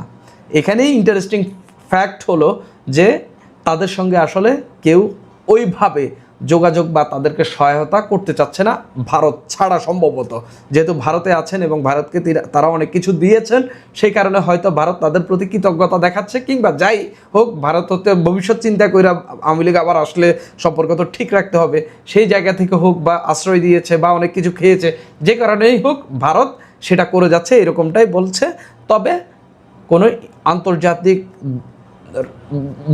বিশ্বের কোনো দেশ কিংবা হচ্ছে কোনো মানবাধিকার সংস্থা তাদেরকে সে অর্থে সেভাবে সহায়তা দিচ্ছে না। তবে শেখ হাসিনা আরেকটি গুরুত্বপূর্ণ বিষয় বলেছেন, বাংলাদেশের রাজনীতিতে তিনি রিকনসিলিয়েশন চাচ্ছেন, অর্থাৎ আওয়ামী লীগের ফেরার জন্য রিকনসিলিয়েশন বা টোটাল রাজনীতির একটা ডায়লগ তৈরি করে রাজনীতিটাকে ভালো করার চেষ্টা করছেন। এবং তিনি আরও গুরুত্বপূর্ণ কথা বলেছেন, বাংলাদেশের অন্তর্বর্তীকালীন সরকারের সময় যে নির্বাচনটা হয়েছে যেখানে বিএনপি 2/3 মেজরিটি পেয়েছে, সেই নির্বাচনটাকে তিনি একটি ভালো নির্বাচন হিসেবে আখ্যা দিয়েছেন। যদিও এর আগে তার অনেক নেতারা এটাকে একটা কারচুপির নির্বাচন, এটাকে একটা ষড়যন্ত্র নিয়ে নানান কথাবার্তা বলেছেন, কিন্তু শেখ হাসিনা নিজের মুখে এটাকে একটা ভালো নির্বাচন বলেছেন। এখন প্রশ্ন হলো শেখ হাসিনা ফিরবেন কিনা। তিনি বারবার বলেছেন তিনি ডিসেম্বরে ফিরবেন, নির্দিষ্ট ডেট সাংবাদিকরা জানতে চাইলেও তিনি আসলে সেটা বলতে পারেননি বা বলেননি। তিনি বলেছেন যে তিনি ফিরবেন, ফিরতে চান এবং এই বছরেই ফিরবেন এবং তার সন্তানও সজীব ওয়াজেদ জয়ও বলেছেন তিনি ফিরবেন, ফিরতে চান। তবে আমার কাছে মনে হচ্ছে যদি তিনি ফেরেন অবশ্যই ভারতের মধ্যস্থতায় ফিরবেন। তবে শেখ হাসিনার মধ্যে একটা আর্জ দেখা যাচ্ছে বা তার কথাবার্তায় যেটা বোঝা যাচ্ছে সেটা হইল যাই ঘটুক না কেন শেষ বয়সে এসে তিনি রাজনীতির এই ত্যাগটা স্বীকার করতে চাচ্ছেন, অন্তত আওয়ামী লীগকে বাঁচানোর জন্য। সামহাউ যদি তিনি আওয়ামী লীগটাকে বাঁচিয়ে ফেলতে পারেন বা আওয়ামী লীগের রাজনীতিটা এখানে আবার যদি প্রতিষ্ঠিত করতে পারেন, নেতাকর্মীতে তো অবশ্যই আছে, তাহলে তার সন্তান হইলেও বা তার মেয়ে হলেও এটার হাল ধরতে পারবে বা কেউ না কেউ এটার হাল ধরতে পারবে। এবং আমার কাছে মনে হয়েছে যেটা খুবই সিগনিফিক্যান্ট যে তার সন্তানকে তিনি রাজনৈতিকভাবে ট্রেনিং দিচ্ছেন। সজীব ওয়াজেদ জয়ের কথায় ব্যাপক আগের চেয়ে উন্নতি হয়েছে এবং তাকে দেখে মনে হচ্ছে তিনি বাংলাদেশের রাজনীতি, যদিও তিনি অনেক ভুলভাল কথা বলেছেন, অনেক তথ্য দিয়েছেন যেগুলো আসলে বিপদে পড়ার মতো, কিন্তু তারপরেও তার আগের যে বক্তব্য সেই বক্তব্যের সঙ্গে মেলালে ইমপ্রুভমেন্ট দেখা যাচ্ছে এবং সম্ভবত তিনি আওয়ামী লীগের ভবিষ্যৎ হতে যাচ্ছেন। এবং শেখ হাসিনা হয়তো বা এই শেষ বয়সের রাজনীতির ত্যাগটা স্বীকার করে তিনি হয়তো এই আওয়ামী লীগের রাজনীতিটা আবার এখানে প্রতিষ্ঠা করার চেষ্টা করবেন বা আবার ঘুরে দাঁড়ানোর চেষ্টা করবেন। তবে এর বাইরে আরেকটা ঘটনাও হইতে পারে যে তিনি আসলে ডিসেম্বরের কথা বলে তার নেতাকর্মীদেরকে উজ্জীবিত করার চেষ্টা করছেন এবং একটা ফেক ঘোষণা দিয়ে হয়তোবা নেতাকর্মীদেরকে মাঠে নামানোর চেষ্টা করলে যদি তাদেরকে ধরপাকড় করা হয় তিনি হয়তো সেটা দেখিয়ে বলবেন আমার নেতাকর্মীদেরকে মেরে ফেলতেছে, তাদেরকে ধরপাকড় করে ফেলতেছে, আমি এই গণতন্ত্রহীনতার মধ্যে বা এই মানবাধিকার লঙ্ঘনের মধ্যে আমি আসলে কিভাবে যাব। শেষ পর্যন্ত হয়তো তিনি এই কথা বললেও বলতে পারেন। আর যদি ফেরেন এটা কনফার্ম থাকেন ভারতের মধ্যস্থতায় বা ভারতের যে কোনো একটা কলকাঠি বা কলকবজা হয়েই তিনি এই দেশে ফিরবেন। তবে শেখ হাসিনার এই যে বক্তব্য সেই বক্তব্য খুব আহামরি কিছু নাই, তবে কিছু গুরুত্বপূর্ণ ঘটনা যেগুলো আমি বলেছি সেগুলো এইখানে ঘটেছে। সামনে আসবে না, ওনার এই চেহারাটা দেখাবে না। চেহারা না দেখাবার পিছনে কি কারণ থাকতে পারে? দেখেন, ওনার দলের যারা আছে তারা কিন্তু চেহারাটা দেখতে চাইছিল। উনি যখন অনলাইনে আসে তখন প্রায় 2-2.5 লক্ষ মানুষ ওনাকে ফলো করতেছিল। তখনই প্রায় 44 থেকে 45 হাজার মানুষ সঙ্গে সঙ্গে বের হয়ে গেল। ভাই 5 থেকে 10 মিনিটের মধ্যে এই মানুষগুলো বের হয়ে গেল, কারণ ওনারা আগ্রহ হারায় ফেলছে। কানে শুনতে আর ভালো লাগে কতদিন, 2-2.5 বছর হয় ওনারা দেখে না ওনার কর্মীরা, কিন্তু উনি কেন চেহারা দেখায় না? ধরেন 2টা কারণ হইতে পারে। একটা হইল ওনার চেহারা ভেঙে গেছে, ওনার চেহারাটা ভেঙে গেছে, আগের মতো নাই। কারণ যেভাবে উনি দেশ ছাইরা পালাইছে দুপুরের খাওয়া রাইখা, আর এরপরে যে টাইমটুক গেছে ওনার একটা ঘরের মধ্যে বন্দিত, ওই শেখ রেহানাও তাকে ছাইরা চইলা গেছে, কিন্তু এখানে একা একা, যার জন্য মন মানসিকতা তো ভালো নাই, অসুখ বিসুখ করে ধইরা ফেলছে, চেহারা ভাঙ্গা গেছে, এই জন্য আসতে চায় না। কিন্তু মেকআপ দিয়ে তো আসা যাইতো, কিন্তু মেকআপ কতটা দেওয়া যায়? একদম ভাঙ্গা গেলে সেটাও ঠিক করা যায়, কিন্তু কতটুক ঠিক করবে?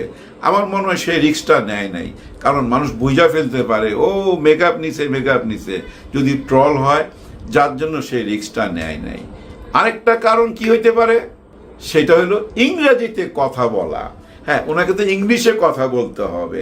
আন্তর্জাতিকভাবে ডাক দিছে তো দিল্লিতে, ওই যে সমস্ত সাংবাদিক আসছে দেশ বিদেশের, বিরাট বড় আয়োজন, তো বহু টাকা পয়সা খরচ করছে, কিন্তু সামনে যে আসলে কথা বলতে হবে ইংরেজিতে, ওনারা তো প্রশ্নগুলো ইংরেজিতে করবে আর ওনাকে ওই ইংলিশে বলতে হবে, যার জন্য আসে নাই। আড়ালে থাকলে একটা সুবিধা কি জানেন, পাশে কেউ আছে, ওনার কানের কাছে হয়তো কিছু লাগাই দিছে, সেটা বইলা দিতেছে আর উনিও বলতে পারতেছে ভেঙে ভেঙে। এই 2টা কারণে আসে নাই, এই 2টার একটা কারণ তো হবে। এছাড়া কোনো কারণ যদি কারো জানা থাকে আমাকে একটু লেখা জানাবেন। কিন্তু এখন ঘটনা হয়েছে, উনি যে আসলো ওনার ছেলেকে নিয়ে, আবার আমাদের ক্রিকেট প্লেয়ারকে নিয়ে, এই আবালটা কেন যে আসলো জানি না, তবে এইটুক কনফার্ম হয়ে গেলাম এই আবাল আর দেশে আসবে না। এটা সে সিদ্ধান্ত নিয়ে নিছে যে আমি আর দেশে আসুন না। দেশের সয় সম্পত্তি যা আছে আমার মনে হয় ভিতরে ভিতরে বিক্রি করে দিতেছে বা বিক্রি করবে, সইরা যাইতেছে। সে আসতো যদি, তাইলে এই কাজটা করতো না, মানে গতকালকে ওনার পাশে বসতো না। পাশে তো ছিল না, গায়েবী পাশে, উনি ছিল আরেক দেশে, আবার সজীব ওয়াজের জয় ছিল আরেক দেশে। এক একজন এক এক দেশ থেকে আমাদেরকে বুদ্ধু বানাইছে, আমাদেরকে তো না, ওই সাংবাদিক গুলাকে। আর ওই সাংবাদিকদেরকে ওরা আনতে পারছে ভাই। হ্যাঁ, ওনাদের তো ওই পাওয়ারটা আছে, আনতে পারছে। যাই হোক, পুরা অনুষ্ঠানটা ফ্লপ হয়ে গেল। কেন ফ্লপ হইলো জানেন? উনি সামনে না আসাতে। দেখেন, শেখ হাসিনার এই দিল্লির অনুষ্ঠানটা পুরোটাই ফ্লপ, কিন্তু ফ্লপের খাতায় অলরেডি চইলা গেছে, কিন্তু বিশাল একটা উপকার কইরা দিয়া গেল বাংলাদেশের জন্য। সেটা নিয়েই আলোচনা করুক। এর আগে আমি একটু জয়কে নিয়ে আলোচনা করি। সজীব ওয়াজের জয়, আমাদের ভাইগনা, 2500, ওই যে 2500-এর সেই ভাইগনা, উনি যে কি বলে, কেন বলে, আমার মনে হয় নিজেও জানে না, ঠিক থাকে না, মাথা ঠিক নাই ভাই। রাজ্য হারায়া দিশাহারা হয়ে গেছে, আর সবসময় বলতে খাওয়া পিনার মধ্যেই থাকে। তাহলে এমন কথা কেউ বলে নিজের মাদারল্যান্ড নিয়া, নিজের দেশ নিয়া, এই দেশে নাকি জঙ্গির উত্থান হয়ে গেছে, পাকিস্তানিরা এখন এই দেশটাকে দখল করে নিতেছে। এই যে ডক্টর ইউনূস সরকার, এটা টোটালটাই পাকিস্তানি সেই জঙ্গি সরকার। ম্যাটিকুলাস ডিজাইনের মাধ্যমে তার মাকে সরানো হয়েছে, আবোল তাবোল কথা। এই দেশে যদি জঙ্গির আবির্ভাব হয়, একজন প্রধানমন্ত্রীর ছেলে যদি তার মাতৃভূমির কথা এইভাবে বলে, আমার দেশে জঙ্গির উত্থান হয়ে গেছে, পুরা দেশ জঙ্গিরা নিয়ে নিছে এবং পাকিস্তানের হাতে চলে যাইতেছে, সন্ত্রাসীদের বসবাস এই দেশে। এবং শেখ হাসিনা ওই একই ধরনের কথা বলছে। আমার দেশের মধ্যে এখন কেউ শান্তিতে নাই। আমি আসার পর আমার দেশের মধ্যে পুরাই অশান্তি, ঘরে ঘরে যুদ্ধ, ফাইট, মারামারি, কাটাকাটি চলতেছে। পুরো দেশের মধ্যে একটা হাহাকার পড়ে গেছে, শেখ হাসিনা শেখ হাসিনা মাতাম করতেছে সবাই। এরকম কথাই উনি আন্তর্জাতিক বিশ্বে বুঝাইতে চাইছে। সবাই তখন একটা প্রশ্ন করছে, আপনি কবে যাবেন দেশে? সেটা কিন্তু বলে না, ক্লিয়ারলি বলে না যে আমি যাব, যে কোনো সময় যাব, কিন্তু কবে যাবে সেটা বলে না। আরেকজন কি প্রশ্ন করছে জানেন? বলে যে আপনি কি দেশে যাওয়ার আগে এখানে কোনো মাজার শরীফ জিয়ারত করবেন? ভারতে তো অনেক বড় বড় মাজার শরীফ আছে, কোনো মাজার শরীফে যাবেন? তখন বলতেছে না, এটা আমার ব্যক্তিগত ব্যাপার, এই ধরনের প্রশ্নের উত্তর আমি দিব না। এরপরে কিন্তু উনি সইরা গেছে, কারণ প্রশ্ন বেশি আসতেছিল। এত প্রশ্ন ইংরেজিতে বলাও তো একটা টাফ, যার জন্য উনি সইরা যায় সজীব ওয়াজেদ জয়কে কথা বলার জন্য সুযোগ কইরা দিছে। সজীব যখন কথা বলতেছিল, তাকেও সাংবাদিক জিজ্ঞেস করছে, আপনি এবং আপনার মা কবে দেশে যাবেন? তখন শেখ হাসিনা কথাটা কাইরা নিয়ে আবার অনলাইনে ইন করে বলতেছে, দেশে আমরা যে কোনো সময় যাব, এই বছরও যাইতে পারি, ডিসেম্বরের মধ্যে যাইতে পারি, আগামী মাসেও যাইতে পারি। আমরা তো বলছি, আমরা সিদ্ধান্ত নিতেছি কবে দেশে যাব। ক্লিয়ারলি কিছু বলে না। আগে কিন্তু বলছিল ডিসেম্বরের মধ্যেই যাব। এই ভাষণে, মানে এই ইন্টারভিউর মধ্যে কিন্তু উনি এটা একদম ক্লিয়ার করে নাই, হাতের পাশ রাইখা দিছে। এবার যারা আপনারা আওয়ামী লীগ করেন তারা বুঝা নেবার চেষ্টা করেন। বেশি উতলা হয়েন না। উনি তো সেফ জোনে আছে এবং ওনার আত্মীয় স্বজন যারা ছিল এই বাংলাদেশে সবাই সেফ জোনে আছে। আপনারা দেশে আছেন, এমন কিছু কইরেন না। একটু চিন্তা ভাবনা করে আগান। যারা আওয়ামী লীগের আছেন, দেশের মধ্যে রাজনীতি করতে চান, একটু সময় নেন, একটু চিন্তা করেন। ওই 36 দিনে কি কি ঘটছে আপনারা তো জানেন, আর 17 বছরে দেশের টাকা পয়সা কিভাবে লুট হয়েছে তাও আপনারা জানেন। এমনও তো মন্ত্রী আছে আপনাদের যার 350 বাড়ি আছে বিদেশে, এটা তো আপনারা জানেন। একটু চিন্তা করেন, একটু দেশপ্রেম আনেন, দেশকে একটু হলেও ভালোবাসতে শিখেন। দেশকে কি আমরা সবাই ভালোবাসি? হ্যাঁ ভাই, ভালোবাসতে শিখতেছি। একটু খেয়াল করলেই বুঝতে পারবেন। এই যে দিল্লি থেকে যে ডেঞ্জারাস একটা গেম খেললো, দেখেন খুবই ডেঞ্জারাস গেম। কবে খেললো? 5 তারিখে, জুলাই 5 তারিখে। এই জুলাই মাসের 5 তারিখটা তো আমাদের দেশের জন্য নতুন, বাংলাদেশের নতুন একটা দিন। এই দিনটাই তারা বাইছা নিল। কারা? ভারত বাইছা নিল, শেখ হাসিনা বাইছা নেয় নাই। এই খেলাটা দিল্লি থেকে খেলতেছে ভাই, ডেঞ্জারাস খেলা খেলতেছে। এই 5ই আগস্টে যেন তাদেরকে নিয়ে আলোচনা হয়, আওয়ামী লীগকে নিয়ে যেন আলোচনা হয়। ওই সাকিবুল হাসানকে আনছে, ও আসতে বাধ্য হয়েছে, ওই হানি ট্র্যাপের মধ্যে আছে, ওর অনেক কিছু তাদের কাছে আছে। না হলে ও কেন আসবে ভাই? ও তো আর রাজনীতিবিদ না, ও একজন খেলোয়াড়। রাজনীতিবিদ তারা কিন্তু আসে নাই। ওই যে হাসান মাহমুদ, আবার ওই যে একজন মায়া, বহুত বড় বড় কথা কইছে, ছিঁড়া ফালামু, ফাইরা ফালামু দেশে আসলে। আরো অনেকগুলো মন্ত্রী অনেক রকম বড় বড় কথা কইছে, প্লেন ভাড়া করে আসতেছি। তারা কেন আসলো না? গতকালকের লাইফে তারা কেউ আসে নাই। এমন একজন আনছে যে হলো ক্রিকেট প্লেয়ার, রাজনীতিবিদ না। তার মানে বুঝছেন তো, এর হানি ট্র্যাপের মধ্যে ফেলে আনছে, নাহলে এর আসার কথা না। একে আনা হয়েছে শুধু দৃষ্টি আকর্ষণ করার জন্য, যেন মিডিয়ার দৃষ্টি থাকে। এক শেখ হাসিনা বা ওই জয়কে দিয়া মিডিয়ার দৃষ্টি আকর্ষণ করা যাবে না। একজন আন্তর্জাতিক প্লেয়ারকে সামনে বসায় দিছে। এইটা হলো ডেঞ্জারাস খেল। কিন্তু এই খেলটা কবে খেললো? 5 তারিখে, যেন ওনাদের নিয়েই আলোচনা হয়। কিন্তু সবচেয়ে বড় উপকারটা কি করে দিল জানেন? বাংলাদেশের চোখ খুইলা দিল। সাবাস বাংলাদেশ। আমি তো ভাই হাততালি দিতে চাই বারবার এই বিএনপিকে ভাই ধন্যবাদ দিতে চাই। পররাষ্ট্রমন্ত্রী খলিলুর রহমান সাহেবকে একটা ধন্যবাদ দিতে চাই। আরেকটা ধন্যবাদ দিতে চাই ডক্টর ইউনূস স্যারকে। উনার দেখানো পথেই তো হাঁটতেছে। উনি যেভাবে কথা বলছিল চোখের চোখ রাইখা, ঠিক তেমনি ভাবে একটা চিঠি দিছে এই 5 তারিখের কারণে।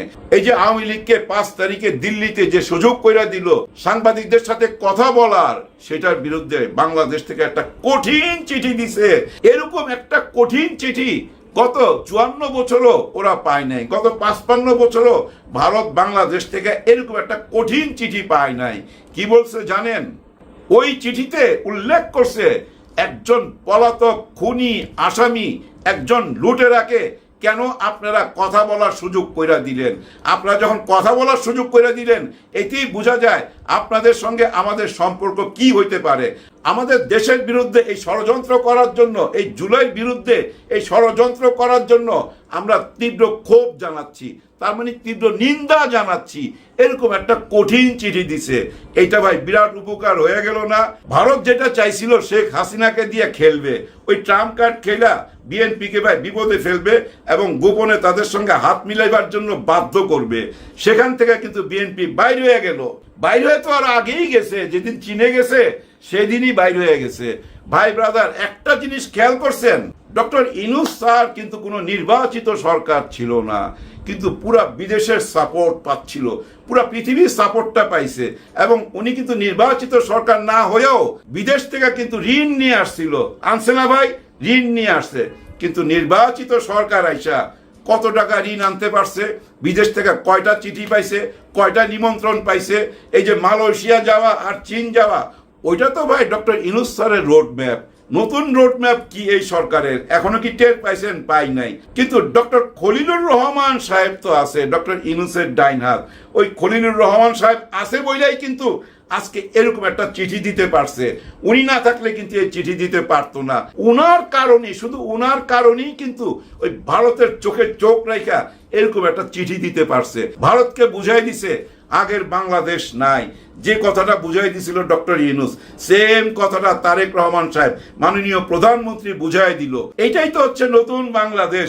অনেকে একটা মন্তব্য করতে দেখবেন, এই যে টক শোতে আইসা বলবে এত বড় সর্বনাশ বাংলাদেশের কেউ করে নাই, ডক্টর ইউনূস যে সর্বনাশ করে দিয়ে গেছে, পুরা দেশটাকে নরক বানায় দিয়ে গেছে, পুরা দেশটাকে বিভাজনের মধ্যে ফেলে দিয়ে গেছে, এরকম তো কখনো ছিল না। কি বলতে চায় জানেন? ওই যে ইসলামিক দলের একটা উত্থান যে হয়েছে, এটা ডক্টর ইউনূস কইরা দিয়ে গেছে, এরকম তো আগে ছিল না। উনার বিরুদ্ধে কেন এই কথাগুলো বলতেছে? কারা বলতেছে এই কথাগুলো? বলতেছে ভাই ওই যে ওনারা, ওনাদের দল আওয়ামী লীগ, আর ওনারা এই কথাগুলো বলতেছে। কারণ কি জানেন? গতকালকের ভাষণের মধ্যে দেখবেন ডক্টর ইউনূসকেই সবচেয়ে বেশি দায়ী করছে শেখ হাসিনা, বিএনপিকে তেমন দায়ী করে নাই। ধন্যবাদ প্রিয় দর্শকবৃন্দ, আমাদের ফুল ভিডিওটি দেখার জন্য আপনাকে জানাই অসংখ্য অসংখ্য ধন্যবাদ। তো বন্ধুরা, এতক্ষণ আপনারা যে ভিডিও ফুটেজ দেখতে পেয়েছেন শেখ হাসিনাকে নিয়ে, আপনাদের কি মন্তব্য অবশ্যই সেটা কমেন্ট বক্সে কমেন্ট করতে ভুলবেন না। আর হ্যাঁ, শেখ হাসিনা সহ এমন বাংলাদেশের এবং ইন্ডিয়ার, বিশেষ করে বাংলাদেশের যত রাজনৈতিক ট্রেন্ডিং বিষয় সব কিন্তু আমাদের এই চ্যানেলে আপনারা দেখতে পাবেন। তাই আমাদের চ্যানেলে সবার আগে এমন ট্রেন্ডিং ভিডিও দেখতে চাইলে এখনই চ্যানেলটি সাবস্ক্রাইব করে বেল আইকনটি বাজিয়ে দিন। ধন্যবাদ।